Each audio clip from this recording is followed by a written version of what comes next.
वज़ीर-ए-आज़म शहबाज शरीफ 3 रोज़ा दौरा आज़रबाईजान मुकम्मल करके ताजिकिस्तान के लिए रवाना। वज़ीर-ए-आज़म ने लाचीन एयरपोर्ट पर मीडिया से गुफ्तगू में कहा कि 28 मई पाकिस्तान और आज़रबाईजान दोनों के लिए बहुत अहम है। आज़रबाईजान के साथ ताल्लुकात को बहुत अहमियत देते हैं।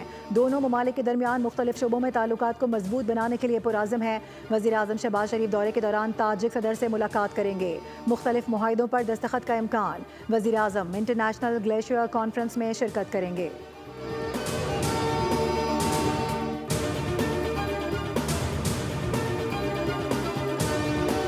क्या जज आइन से बाहर जाकर फैसला दे सकते हैं? जमहूरियत के लिए ही सही, मगर क्या जज आइन रीराइट कर सकते हैं?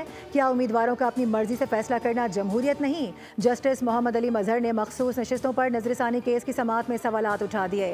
कहा कि किसी को ज़बरदस्ती दूसरी जमात में शमूलियत पर मजबूर तो नहीं किया जा सकता। वकील फैसल सिद्दीकी ने कहा कोई आइन रीराइट नहीं किया गया। जस्टिस मुसरत हिलाली ने कहा कि रीराइट किया गया, 3 दिन की मुदत को बढ़ाकर 15 दिन किया गया। रिमार्क्स दिए कि मखसूस नशिस्तों के फैसले में कहा गया है कि वोट बुनियादी हक है, जबकि वोट बुनियादी हक ही नहीं। जस्टिस मंदुखेल ने कहा कि अगर कोई उम्मीदवार पार्टी के निशान पर इंतखाबात लड़ना चाहता है तो पार्टी से उम्मीदवार सर्टिफिकेट लेगा।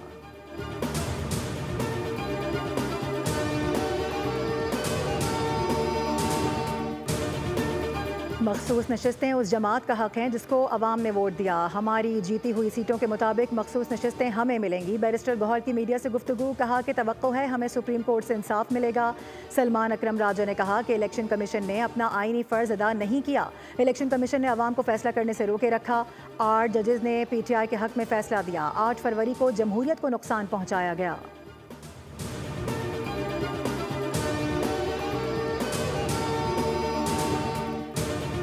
डिजिटल मईशत में इनकलाबी पेशरफ। पाकिस्तान ने पहले सरकारी हिमायत याफ्ता बिटकॉइन रिजर्व का ऐलान कर दिया। पाकिस्तान में 40 मिलियन क्रिप्टो वॉलेट्स मौजूद हैं और ये दुनिया की सबसे बड़ी, सबसे ज़्यादा फाल फ्रीलांस मईशतों में से एक है। वज़ीर-ए-आज़म के मुआविन ख़ुसूसी बराए ब्लॉकचेन बिलाल साकिब ने अमेरिका में खिताब के दौरान बिटकॉइन से मुताल्लिक पाकिस्तान की काविशों पर रोशनी डाली। कहा कि पाकिस्तान का नौजवान ऑनलाइन और ऑन चेन है। मुल्क को अब माजी के बजाय मुस्तकबिल की पहचान दी जा रही है। हुकूमत इस शोबे पर ख़ास तवज्जो दे रही है। उन्होंने मंसूबे में ताउन पर अमेरिका का शुक्रिया भी अदा किया। उधर पाकिस्तान का पहला blockchain based high performance computing license जारी कर दिया गया। हग्स कंप्यूटिंग लिमिटेड को लाइसेंस का इजरा किया गया। वजारत IT और टेलीकॉम और स्टेट बैंक का मंसूबे में कलीदी किरदार है। मंसूबा ब्लॉकचेन और AI में सरमायाकारी के मौके फराहम करेगा। मंसूबे के तहत सालाना 15 से 20 लाख डॉलर तक ज़र मुबादले का हुसूल मुतवक्के है।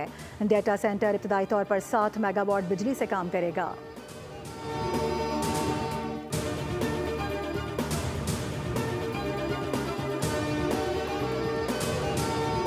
नए माली साल का बजट 10 जून को ही पेश किया जाएगा। कौमी इक्तिसादी काउंसिल के इजलास की तारीख में रद्दोबदल किया जा सकता है। वफाकी सेक्रेटरी ख़जाना इमदादुल्लाह बोसाल की मीडिया से गैर रस्मी गुफ्तगू।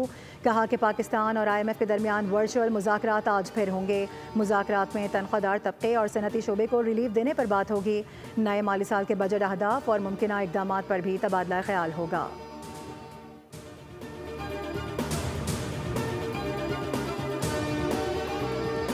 के इलेक्ट्रिक और दीगर इन्वेस्टर्स अपनी कारकर्दगी के ऊपर मुनाफा कमाएं। के इलेक्ट्रिक के टैरिफ पर विफाक नजरसानी दरख्वास्त दायर करने जा रहा है। हम नेपरा में जाएंगे ताकि सारिफ के लिए मुनासिब कीमत ले सकें। वज़ीर तवानाई अवैस लगारी कहते हैं कि नेट मीटरिंग की पॉलिसी पर दोबारा नजरसानी की गई है। 31% इंडस्ट्री के लिए बिजली सस्ती हो गई। 1 करोड़ 80 लाख घरेलू सारिफिन के लिए भी बिजली की कीमत 50% कम हुई है।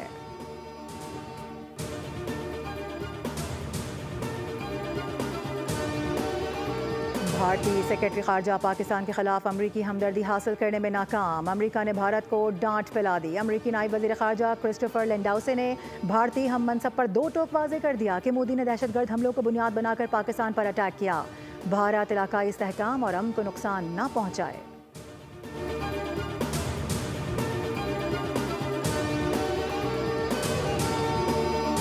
और पाक भारत जंगबंदी में अमरीका का कलीदी किरदार है। जौहरी माहौल में गैर जिम्मेदाराना रवैया तबाहकुन असरात का पेश खैमा हो सकता है। पाकिस्तानी सफ़ीर रिजवान सईद शेख कहते हैं कि अवामी दबाव के बावजूद पाकिस्तान ने 10 मई को तहम्मुल का मुजाहिरा किया। मुस्तकबिल में भारतीय जारियत का जवाब तहम्मुल से नहीं ताकत से देंगे।